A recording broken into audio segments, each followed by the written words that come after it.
mensagem esta noite.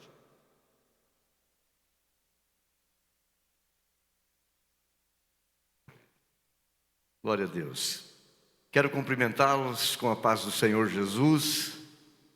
É uma alegria para mim poder estar aqui. Nós estivemos ontem aqui nesse templo e eu fiquei curioso para conhecer esse templo. Aí convidei o meu amigo Moisés para virmos aqui conhecer uma obra muito linda, maravilhosa. Estou muito honrado de poder estar ministrando a palavra de Deus, querido pastor, obreiros, uma alegria inefável. Conheci o Rui ontem, tivemos o privilégio de conversar um pouco, trocar algumas experiências. Venho com a minha querida, amada e adorável esposa, Melaine Isabel Queiroz da Costa Hanauer, a minha Brenda, o meu amigo Moisés, a irmã Elma, e tive o privilégio de conhecer também o Marcelo. Estivemos hoje na casa do Cleiton e da Ana e da Maria. Glória a Deus. Deus abençoe a todos. Vamos abrir a Bíblia em Isaías capítulo de número 65. Isaías capítulo de número 65, versículo de número 8. Vamos ler a palavra de Deus para uma breve meditação nesta noite gloriosa de ceia, a ceia do Senhor. E que alegria poder participar. Quem está animado hoje para adorar? Animado, isso. Eu estou animado para adorar ao meu Senhor. Quem achou, por favor, diz amém. Assim diz o Senhor: como quando vinho novo é encontrado no cacho de uvas, e alguém diz: não o destrua, para uma bênção ele existe. Assim farei eu por amor de meus servos, para que eu não possa destruí-los a todos. Amém. Por favor, tome o seu assento. Queremos brevemente trazer aqui uma meditação a respeito desse texto e o tema desta mensagem, irmãos, é a manifestação da graça em meio ao caos. A manifestação da graça em meio ao caos. Para nós entendermos esse texto, temos que olhar rapidamente para o contexto, e assim vamos entender o que é que está acontecendo aqui no capítulo 65, neste versículo de número 8. Quando nós olhamos e lemos o capítulo inteiro, nós percebemos que o povo estava cometendo pelo menos 3 pecados medonhos, 3 pecados abomináveis, 3 coisas que Deus realmente odiava. O povo estava envolvido. No versículo de número 4 desse capítulo, nós vemos que o povo, diz o texto, povo que vive nos túmulos e à noite se oculta nas covas, que come carne de porco em suas panelas, tem sopa de carne impura. Então, o primeiro pecado que o povo estava envolvido aqui era o pecado de misticismo. Eles eram místicos, e é uma coisa que Deus realmente abomina, é o misticismo. Em alguns lugares hoje, nós vemos, mesmo dentro das igrejas evangélicas, esta prática mística. Infelizmente, a pedra de Israel, o lenço ungido e uma série de coisas, vassoura para varrer a sujeira da casa e tantas coisas que a gente observa quando olha para as mídias. Nós vemos esta prática impregnada no meio evangélico. Outro pecado terrível cometido por este povo neste capítulo é o versículo 5 que nos mostra, e diz assim: este povo diz, afasta-te, não te aproximes de mim, pois eu sou santo. E Deus diz: essa gente é fumaça no meu nariz, é fogo que queima o tempo todo. Então nós vemos esse povo envolvido, primeiro com misticismo, segundo com arrogância, a soberba, a fagulha do orgulho que foi encontrado no coração de Lúcifer, que quis construir um reino paralelo ao reino de Deus, conforme nos mostra Isaías 14, Ezequiel 28. Ele diz: eu subirei acima das alturas de Deus, estabelecerei o meu trono do lado do norte e serei semelhante ao Altíssimo.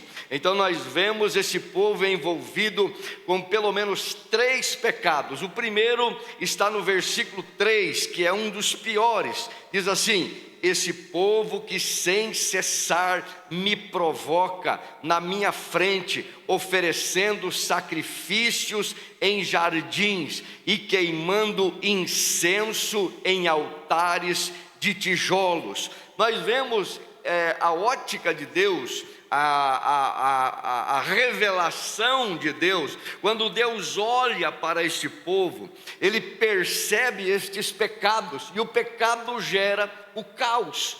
Por isso que a mensagem, o título da mensagem é a manifestação da graça em meio ao caos. Por quê? Porque o pecado provoca o juízo de Deus. No versículo de número 6, nós vemos Deus falando: vejam, porém, escrito está diante de mim.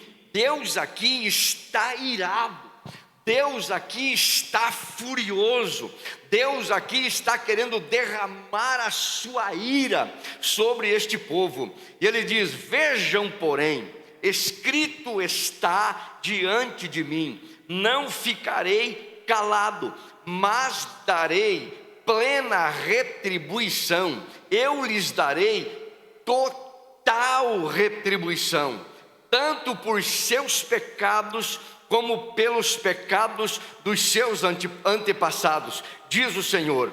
Uma vez que eles queimaram incenso nos montes e me desafiaram nas colinas, eu os farei pagar pelos seus feitos anteriores.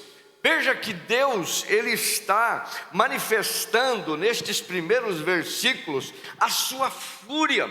Ele mostra o pecado do povo, Ele revela o pecado do povo e diz assim: vocês não vão ficar impunes, eu vou fazer vocês pagarem por isso.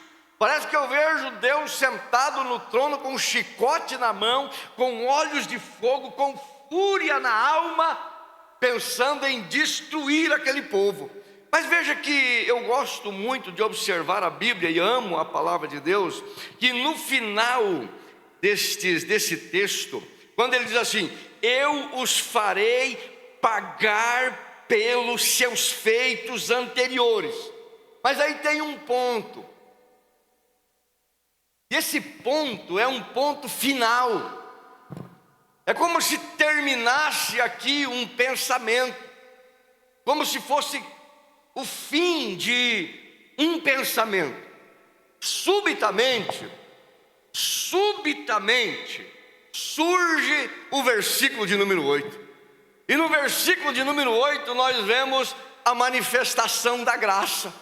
Porque o texto sagrado diz assim: assim diz o Senhor, quando ainda se acha suco num cacho de uva, os homens dizem: não o destruam, pois ainda há algo bom. Assim farei em favor dos meus servos, não os destruirei totalmente. Eu quero chamar a sua atenção para esse versículo bíblico e vou tentar desenhar um quadro aqui para que haja compreensão daquilo que Deus está falando. Eu tenho nas minhas casas em Foz do Iguaçu, eu gosto muito de plantar, e eu plantei 2 vinhas, 2 pés de uva. eu colho 22 quilos por ano, outro eu colho 13 quilos, 12 quilos por ano. São parreiras de uva. Quando chega o mês de janeiro, final de janeiro, está terminando a safra, está terminando a colheita. E a gente chega embaixo da parreira e olha e vê alguns cachos de uva que já secaram as uvas. Você olha em volta dele, parece que todas as uvas estão secas. Mas quando você se aproxima, quando você chega perto, você abre aquelas uvas secas e dentro geralmente se descobre 1 grão ou 2 grãos de uva que ainda tem suco neles. O que Deus está dizendo dentro desse versículo bíblico aqui, irmãos? Que apesar de todo o mal que nós cometemos, que apesar de toda a maldade que existe em nós, que apesar de todo o pecado que nos rodeia, que nos cerca, apesar de tudo aquilo que a gente vive pressionado pelas mídias, pressionado pelo pecado do mundo, pressionado pelos problemas da vida, às vezes as compulsões, os impulsos pessoais nos levam a fazer coisas erradas, apesar de às vezes estarmos envolvidos em coisas que desagradam a Deus, a ótica de Deus vai além dos olhos do homem. Deus encontrou um grão de uva que ainda tem o caldo no seu coração, e esta qualidade fez com que Deus escolhesse a mim e a você. E quem se sente escolhido, levante a mão, levante o pé, levante a voz e adore Ele, porque Ele veio nesta noite para ser adorado. A graça é um favor imerecido de Deus. Graça é dar algo de muito valor a quem não merece, mas precisa. Por isso ela tem poder de mudar o fim da nossa história. A graça tem poder de mudar o fim da nossa história. Diga assim: por que, pastor? Eu não sei se vocês têm esse hábito, mas eu gosto da participação da igreja. Diga: por que, pastor? Porque ela vê o que os olhos humanos não veem. A graça enxerga o que o homem não enxerga. Quando nós olhamos por fora, vemos a casca, enxergamos apenas os defeitos, enxergamos apenas os pecados. Mas quando Deus olha, os olhos são como chama de fogo, descobre o que você tem de bom no seu coração. O que é que você tem de bom aí? Se você tem línguas estranhas para esta noite, oferece a Ele. Se você tem adoração para esta noite, oferece a Ele. Se você tem louvor para Ele, oferece a Ele. Quem tem? Quem tem? Aonde estão os adoradores? Como que se adora a Deus no Maranhão? Oh, maravilha de Deus! A graça vê coisas que ninguém vê, irmãos. Quando ainda se acha suco num cacho de uva, pois ainda há algo bom. Ele vê qualidade aonde todo mundo vê defeito.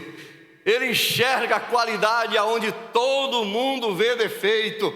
Pessoas nos olham de longe e dizem: esse não tem mais jeito, Marcelo. Esse aí pode largar de mão, esse não tem mais jeito. Aí Deus vai lá e diz: sim, esse aí tem jeito. Ele vai cantar para adorar o meu nome. Ele vai pregar a minha palavra. Oh, meu Deus, eu sinto a presença dele aqui. Quem sente a presença dele aí? Aleluia. Aleluia, aleluia, aleluia, oh, aleluia, aleluia. Ele vê qualidades, irmão. Se nós fôssemos julgar a Jacó, certamente jamais Jacó seria Israel. Se nós fôssemos julgar a Saulo, certamente jamais Saulo seria o apóstolo dos gentios. mas a Bíblia Sagrada nos mostra, lá no primeiro livro de Samuel, capítulo 16 e versículo de número 7, quando Deus fala com Samuel, quando Deus manda Samuel escolher um rei na casa de Jessé. Jessé olha para a aparência, um profeta que vivia dentro de uma dimensão espiritual, sobrenatural, ainda assim foi enganado pela aparência, mas Deus não se engana pela aparência. Porém, diz o Senhor a Samuel: não atentes para a sua aparência, nem para a grandeza da sua estatura, porque eu tenho rejeitado, porque o Senhor não vê como o homem vê o que está diante dos seus olhos, porém o Senhor olha o coração. Eu quero dizer a você esta noite: Deus está vendo o seu coração, Deus sabe de quem é o teu coração.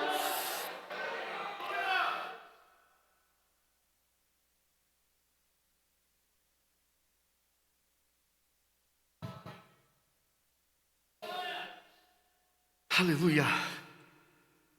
Parece que esta palavra hoje é uma lâmpada acesa na alma de alguém aqui. Para você que se sentia um ninguém, para você que pensava que ninguém te via, para você que se sente oprimido, criticado, para você que se sente sobrecarregado, saiba que o Senhor enxerga o que você tem de bom dentro do teu coração. Ele vê quem você é de verdade, Ele enxerga quem você é, Ele sabe por que você está aqui, Ele sabe por que Ele te chamou, Ele sabe por que Ele te arrancou do lamaçal de pecado e te trouxe para este lugar, para adorar e glorificar o seu santo nome. Ele sabe por que você está aqui. Quem acredita nesta palavra, levante a mão, levante o pé, levante a voz e adore Ele. A graça vê o que os nossos olhos não veem. Eu me lembro de um testemunho de um homem, um pastor, numa igreja superlotada, fez um apelo num trabalho missionário e disse: nós precisamos de um missionário para ir para a África. Precisamos de alguém que vá lá fazer a obra e pregar o evangelho. Numa igreja com milhares de pessoas, ninguém se manifestou. De repente entra na porta daquela igreja um mendigo barbudo, cabeludo, fedido, com um saco nas costas, pé descalço, e caminha em direção ao púlpito.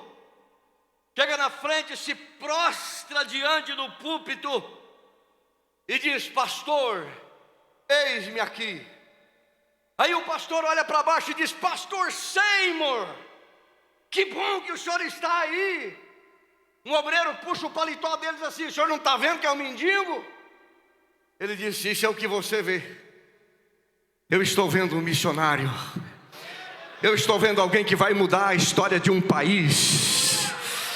Oh meu Deus, oh meu Deus, eu estou vendo alguém que vai mudar a história de um país, vai mudar a história de uma nação.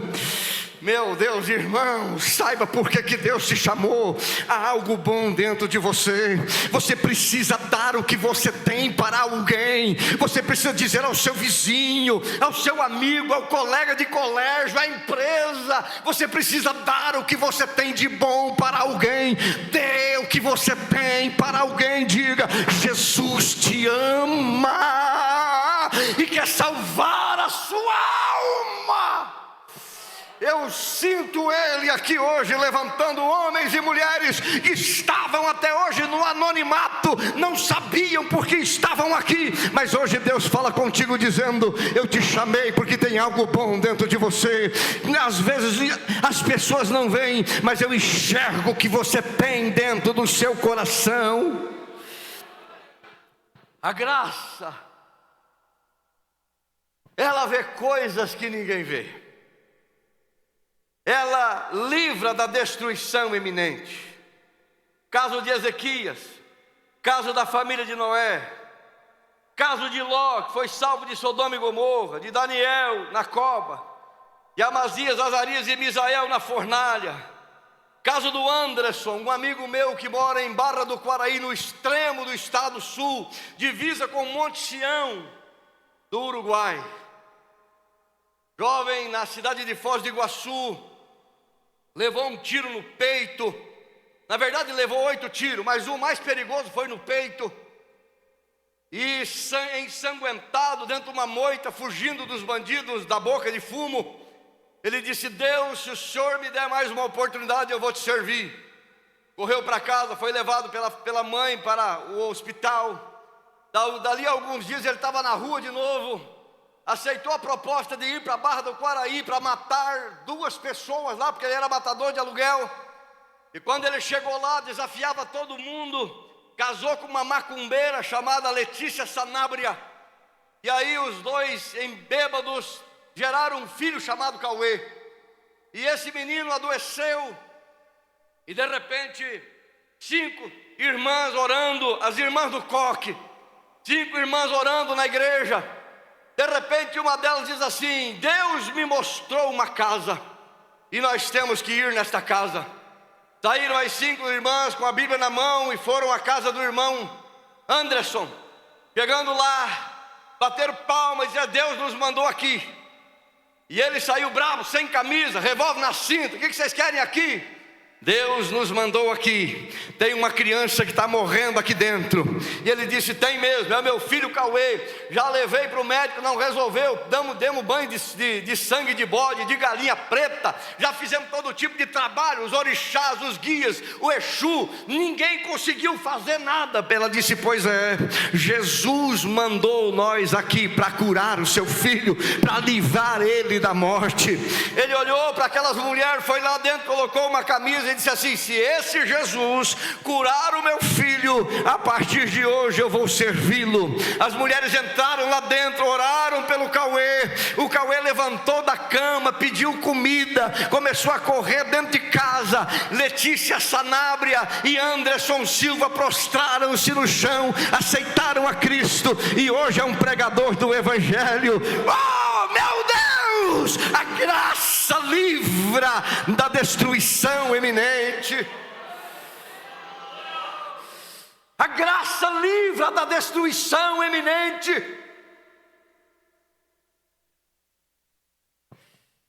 Parece que uma cortina se abriu aqui. Se você quer crer, crê. Se você não quer crer, recebe. Mas há uma cortina que se abriu aqui hoje. Há algo sobrenatural de Deus neste lugar. Há uma dimensão sobrenatural. O diabo investiu pesado para matar o seu filho. O diabo investiu pesado para destruir a sua família. A destruição iminente viria, mas a graça de Deus se manifesta hoje. E quem quer receber, levante a mão agora e recebe. Recebe, porque vem do céu. Alabasubri andarai, barra bereshir, onde neve e show. Eu não sei se você está sentindo, mas eu estou sentindo. Quem está sentindo? Quem está recebendo? Quem está recebendo?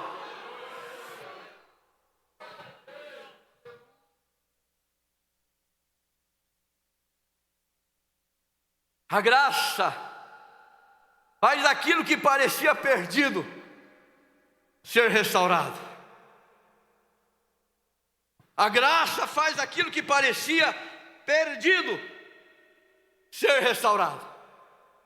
Eu ia usar a história do gadareno, mas eu vou demorar para contar ela. Então eu vou contar a história de um gadareno que eu conheço. Um moço que por 2 anos viveu nas ruas de Foz do Iguaçu, virando lixo e dormindo debaixo de marquises. Um moço que por 2 anos, depois de ser abandonado pelo pai, o pai dele deu 3 tiros na mãe dele, foi embora. O menino saiu abandonado no mundo, de um lado para o outro, nas ruas de Foz do Iguaçu, perambulando como mendigo, bêbado, ébrio. De repente, deitado num banco de praça, passa uma mulher chamada Miri Spindler, olha para este moço e diz assim: Jesus te ama, Jesus te ama. Você foi chamado para ser pastor. Você vai viajar pelo Brasil e pelo mundo pregando a minha palavra, assim diz o Senhor. Esse moço se levanta, vai lá, pega na garganta daquela mulher e diz: para de mentir, eu nem conheço esse Jesus. Como que ele pode amar uma pessoa como eu? Ela diz: sim, Jesus te ama, vai salvar a sua alma, vai mudar a sua história, e você vai pregar o evangelho na cidade de Pedra Lascada, no Maranhão. É Pedra Lascada? Como é que é o nome desse lugar? Lago da Pedra, no Maranhão, numa noite de domingo à noite. Deus salva gadareno. Oh meu Deus, quem acredita recebe. A graça faz com que aquilo que parecia perdido seja restaurado. Escute.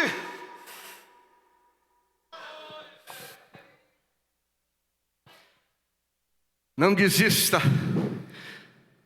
de orar pelo teu filho.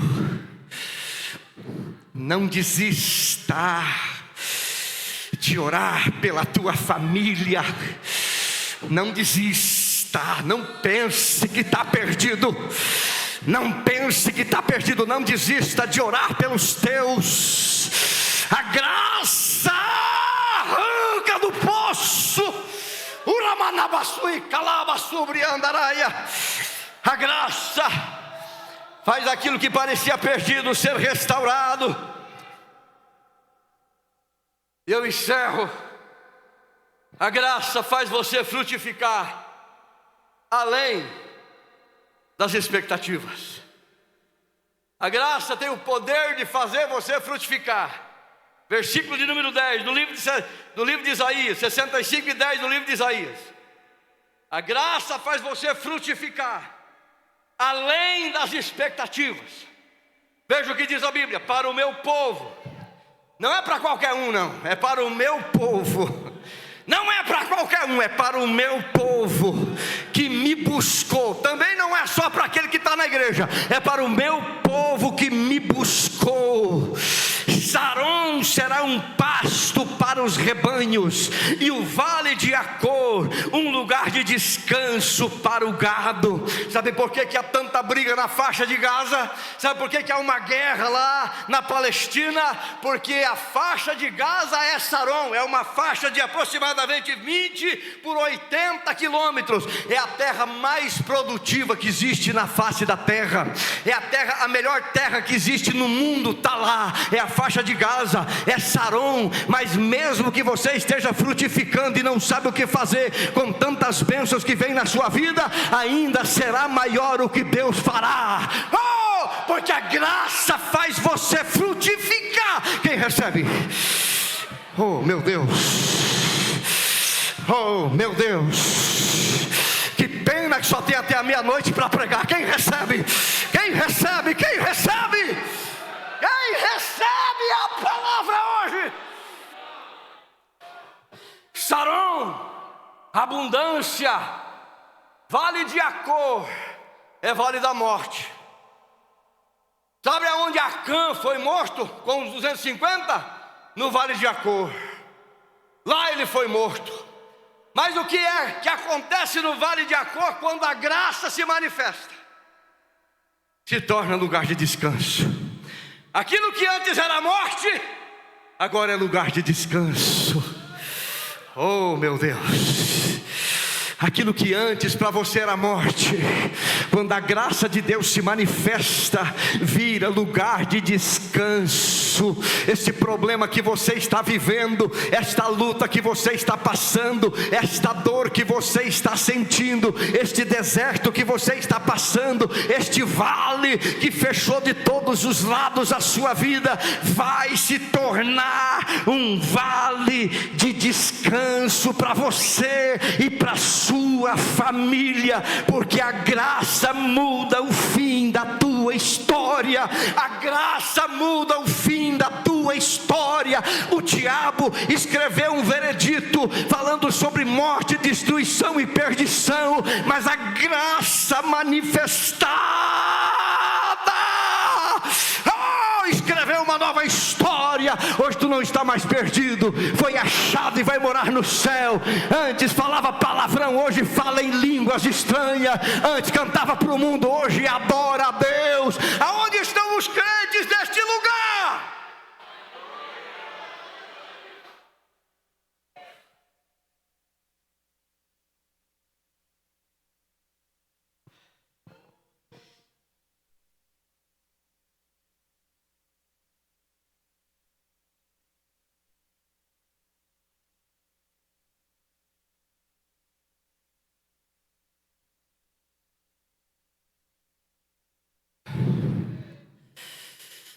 Eu tenho 3 minutos. Quem ouviu a voz de Deus? Quem ouviu a voz de Deus fica de pé, com a permissão do anjo da igreja, meu pastor. Quem ouviu a voz de Deus? Só se você ouviu a voz de Deus. Aleluia. Aleluia. Aleluia. Aleluia. Paulo fala sobre a multiforme graça. Lembram quando Moisés perguntou, em nome de quem que eu vou? Vai lá e diga que eu sou te mandou. A multiforme graça de Deus está aí, eu sou. A multiforme graça de Deus se manifesta de acordo com aquilo que você precisa. Se hoje você precisa mudar de vida, os olhos do Senhor estão sobre a sua vida. Se hoje você precisa ver o seu casamento restaurado, os olhos de Deus estão enxergando sua casa, seu lar, seus filhos, sua esposa, seu esposo. Os olhos de Deus estão sobre a sua empresa, os olhos de Deus estão sobre a sua vida nesta noite.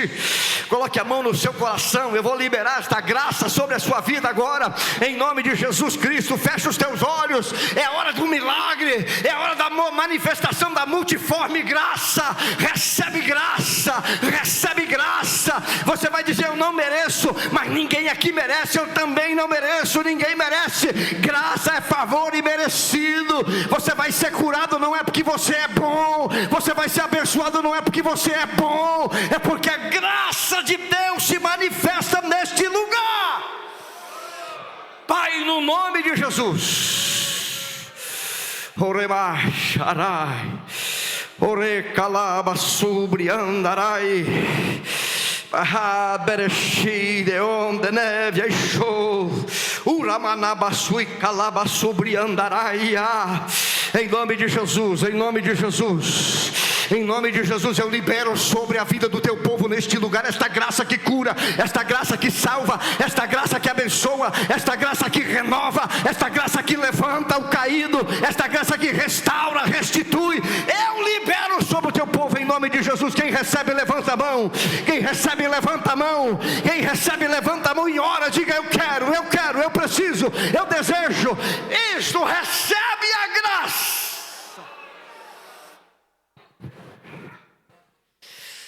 Em nome de Jesus. Em nome de Jesus, meu pastor. Oh, glória a Jesus. Aleluia, Jesus. Glória a Deus. Meus irmãos,